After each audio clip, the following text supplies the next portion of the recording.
Hello, friends, and welcome to episode 4 of the Stained Glass Podcast. I'm your host, Jessica Spurlock. And on today's episode, you will hear about how God used a high-pressure season of my life to teach me that there's no shame in getting help. Let's get started.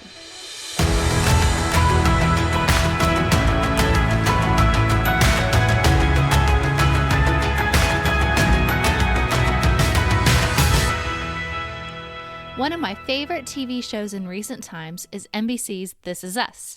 In my opinion, this series was incredibly scripted, and there were many very poignant quotes to come from that series. One comes to mind easily when recalling the story I'm about to tell. I'll set it up a little bit first for those of you who aren't familiar with the series.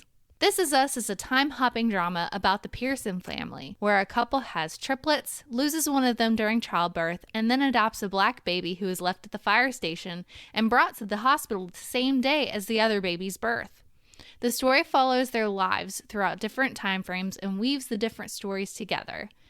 I don't think I did the synopsis justice, but there you have it. Now, Kate is one of the triplets, and Toby is her husband. In the 5th season, Toby loses his job, and Kate becomes the breadwinner of the family. He is struggling with this transition, to say the least. Their toddler son, Jack, is blind. They just adopted a baby girl. He is not having much luck on the job front. Money is tight because she is a teacher's assistant at a musical school for the visually impaired, and he was formerly in management at an IT firm. The pressure on him and their marriage is building. In the 5th season's 14th episode, a plumbing problem that started in the shower starts to get worse as there is now a leak in the kitchen ceiling. Toby refuses to call a plumber for help because money is tight and because he's feeling proud that he should be able to fix a leaky pipe if he can migrate a server to a new operating system, as if that's the same thing. Spoiler alert, it's not the same thing. He attempts to fix the pipe himself with the help of a couple of YouTube videos and fails. He is desperate and calls his own father, who doesn't have a great relationship with him anyway. And his dad begrudgingly shows up with his tools to fix the leak and does so successfully. And together, they patch up the giant hole in the ceiling. Toby's dad asks Toby if he's okay, and they bond over the shared experience of losing a job. At the end of the conversation, Toby's dad says this: "Keep your eye on this. People only look for leaks where water is coming out, but it's the pressure that'll get you." Fast forward to the 11th episode of the 6th season, the series' last season. The pipe started leaking again and then burst, causing a much bigger problem upstream, ruining the couple's mattress and erupting the couple into a terrible fight later that evening. They ultimately decided to end their marriage later on. The pressure definitely got them.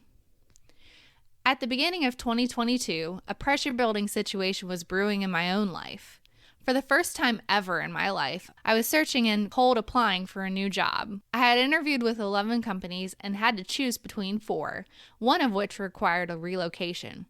And since that relocation was to be closer to my side of the family, there was a lot of guilt and stress involved with that, as I didn't feel led by God to choose that option. And I was still working full-time for my current employer, giving 110% as usual. I was dealing with the guilt from that situation because though they were good to me through a lot of hard times in my life, I was putting up with a lot of situations that were not okay and causing me extra stress. I was also homeschooling both of my children due to the coronavirus pandemic. That situation is another podcast episode in itself. Now, my husband had just had a very debilitating hand surgery and required my assistance for 3 months.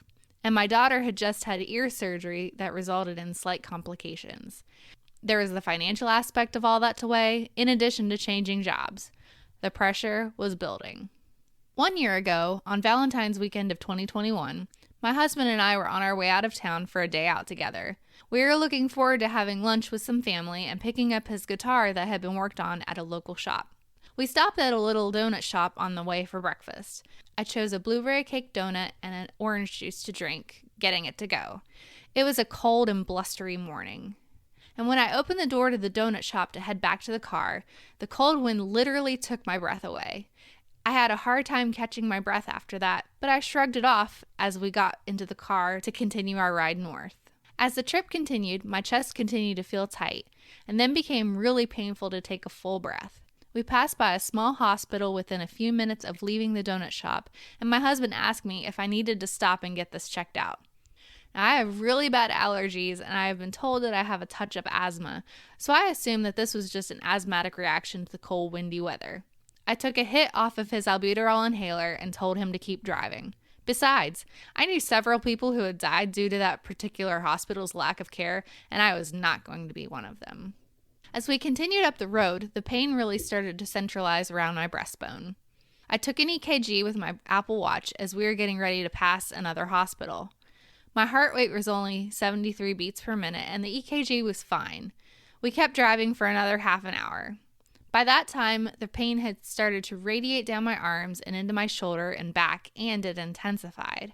I decided that this couldn't be ignored any longer. While I was Googling the closest emergency room, my Apple Watch alerted me that my heart rate had shot to 140 beats per minute while I was sitting still. I thought I was having a heart attack. I found the closest emergency room, which was still less than 10 minutes away. My husband sped to get me there, and I could feel myself starting to lose consciousness as he kept me talking. I got out of the car when he pulled up to the emergency room doors, and a security guard met me at the door with a wheelchair. They whisked me away to a room within minutes, and I started getting answers. They performed every test they can think of as to why an otherwise healthy 38-year-old woman was having horrible chest pains. They ruled out the most likely 3 bad things that it could be over the course of that day: a heart attack, a pulmonary embolism, or pericarditis. I am so thankful that it wasn't either of these 3. Now, I was still in an immense amount of pain, and the doctor was running out of options, at least the ones that they didn't have to admit me for. The plan was to do a chest CT as a last resort before admitting me to the hospital for observation. Finally, the CT scan provided an answer: severe esophagitis. This was weird because I didn't have any issues with acid reflux that I was aware of. However, based on further testing, scopes, and treatment, that was found to be the case. I was having issues that I didn't really pay attention to. I had developed bad habits that had contributed to this. And the immense amount of pressure and stress that had been building in my life since the beginning of the year was a major contributor to the development of this issue and other minor cardiac issues I was having. Recall the quote from This Is Us? "Keep your eye on this. People only look for leaks where the water is coming out, but it's the pressure that'll get you." Thankfully, the stress-inducing situations resolved themselves, and so did my severe esophagitis. It is manageable, at least. I got a new job, my husband and daughter recovered from their surgeries, and we are no longer homeschooling our children. But the main point of this episode of the Stained Glass Podcast is this. If you are listening to me in real time, today is Valentine's Day 2023. February is Go Red for Women Month with the American Heart Association. Now, how many women do you know of that had a similar story to mine but had a different outcome? Maybe you have yourself. Chest pain is nothing to mess around with. As I mentioned earlier in my story, there are several life-threatening outcomes that could result from chest pain. One of them is a heart attack. A heart attack strikes someone about every 40 seconds. It occurs when blood flow that brings oxygen to the heart muscle is severely reduced or cut off completely. This happens because the arteries that supply the heart with blood can slowly narrow. Women have different heart attack symptoms than are typical. Sometimes those symptoms can be really subtle and mistaken for other less serious conditions, like acid reflux, the flu, or just normal aging. Even when the signs are subtle, the consequences can be deadly, especially if the person doesn't get help right away. Don't let anyone tell you that it's in your head. There is no shame in getting checked out. That's why so many women die of heart disease. In fact, it is the #1 killer of women. Don't be one of them. If you have any of these signs, call 911 and get to a hospital right away. Uncomfortable pressure, squeezing, fullness, or pain in the center of your chest. It lasts more than a few minutes, or it can go away and come back. Pain or discomfort in one or both arms.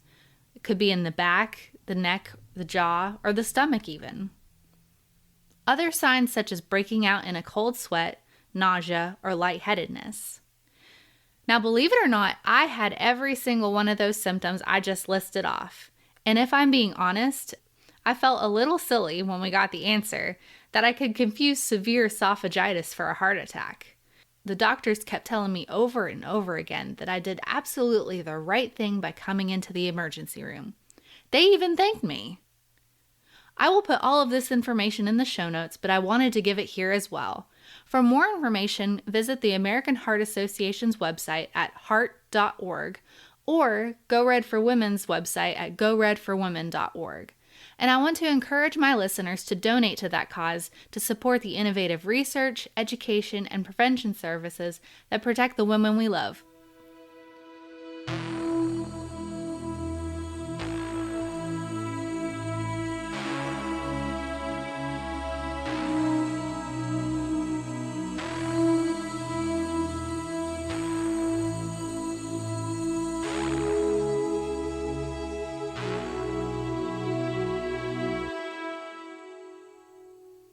Dear Lord, thank you for having a resolution to the situations that were building pressure and stress in my life.